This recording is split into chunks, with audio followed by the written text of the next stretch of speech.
আসসালামু আলাইকুম রহমতুল্লাহ। মক্কা বিজয়ের ঠিক আগের ঘটনা।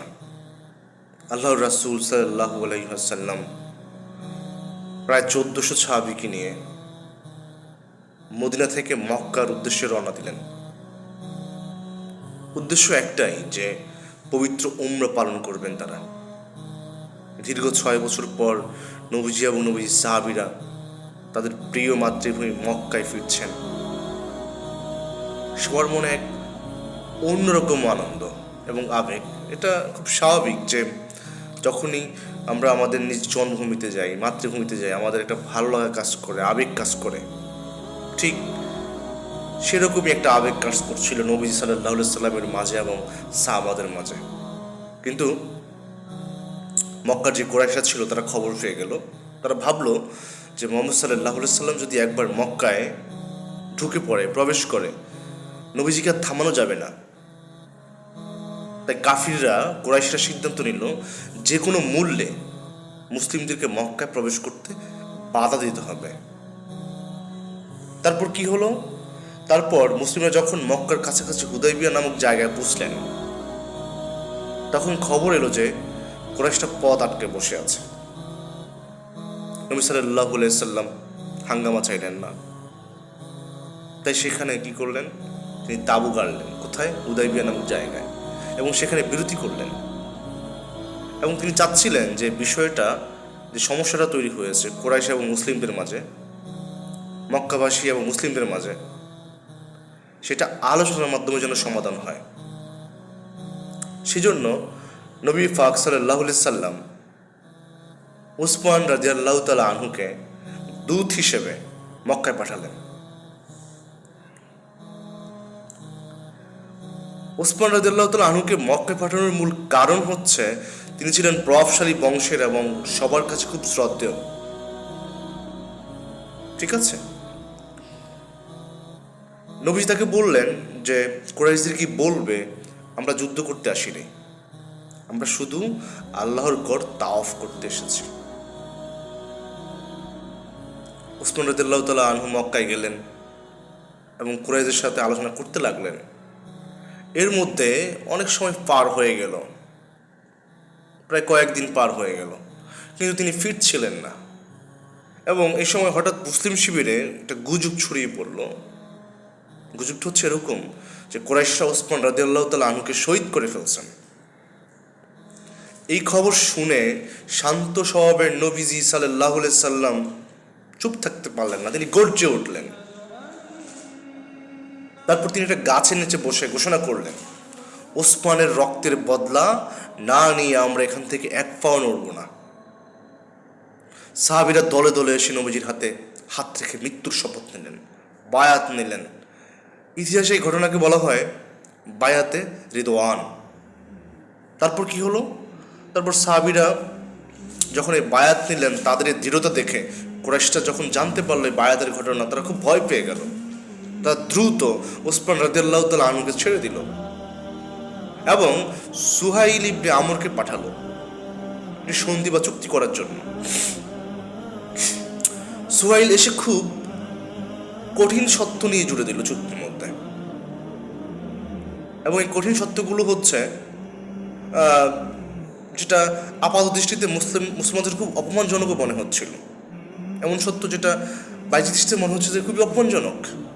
সত্যগুলো হচ্ছে এমন যে প্রথম বছর বা এই বছর, যেটা যখন নবীজি সাল্লাল্লাহু আলাইহি সাল্লাম আসছেন, সাহাবারা আসছেন, এই বছর উমরা করতে পারবে না, উমরা না করেই ফিরে যেতে হবে। এটা হচ্ছে প্রথম সত্য।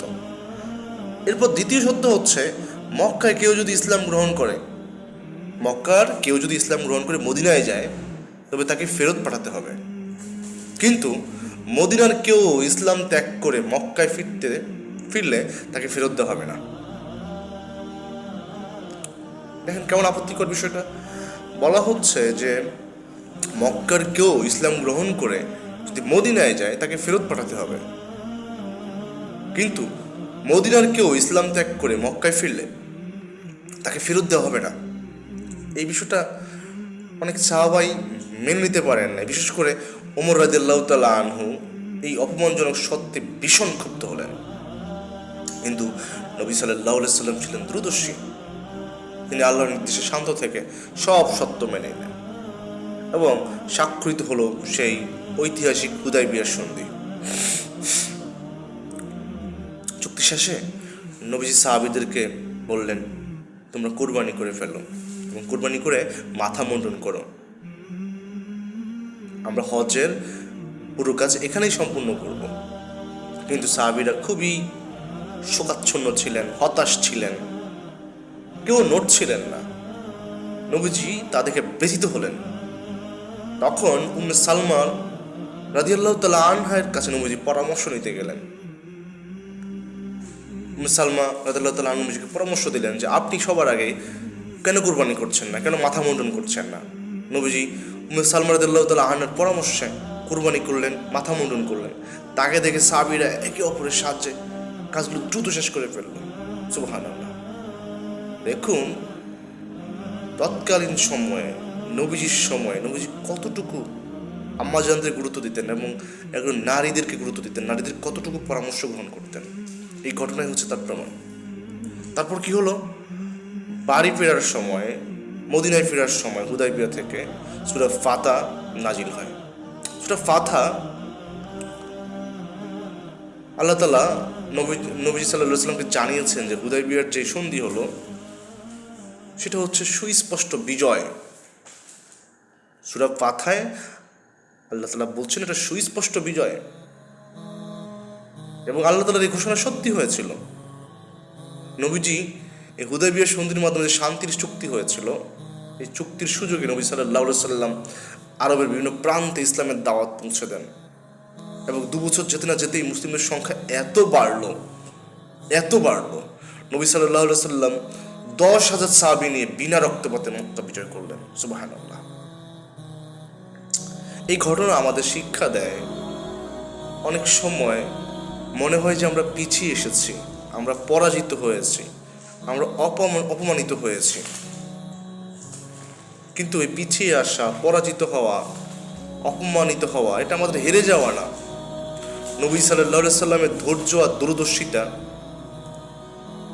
কিভাবে ইসলামের জন্য বিশাল বিজয়ের দ্বার খুলে দিয়েছিল, এই ঘটনা হচ্ছে তার প্রমাণ।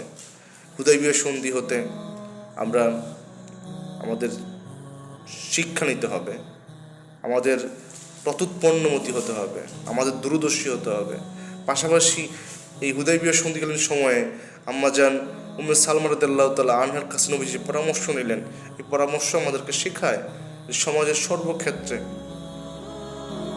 বিশেষ বিশেষ প্রয়োজনে যখনই আমরা বিপদে পড়ব, আমরা আমাদের অর্ধাঙ্গিনী নারীদেরকে আমরা পরামর্শের মধ্যে নিব। আল্লাহ আমাদের সবাইকে ইসলামের সঠিক দিন বোঝার তৌফিক দিন, ইসলামের সঠিক পথে চলবার জন্য কবুল করুন। আমিন।